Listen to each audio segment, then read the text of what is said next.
I use seeding stitches both to secure my thread at the beginning of a stitching line and to anchor my thread at the end of it, but it's also very useful as a decorative stitch, filling in between other features in a big naked space.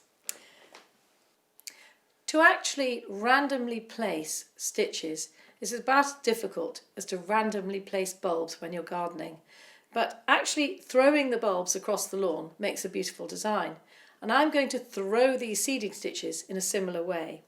I begin round the edge by making the stitches work at 45 degrees to the actual perimeter of the shape, so approximately 45 degrees. So I zigzag them round the edge, and I really try to pay very little attention to where they're actually going, so that the shape around the edge and the design in the middle work with me to make these appear as random as possible.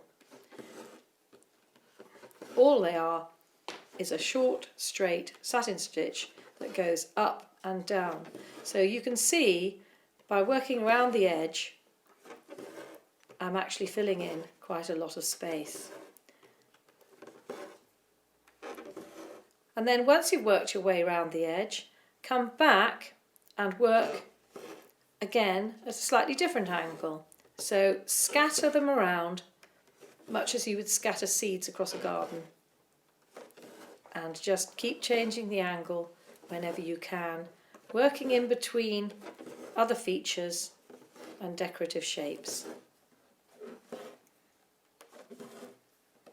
Wherever you hit the edge of an area, for example this area which has stem stitch down the middle, then of course you can go back to your zigzagging, slightly random looking seeding stitches.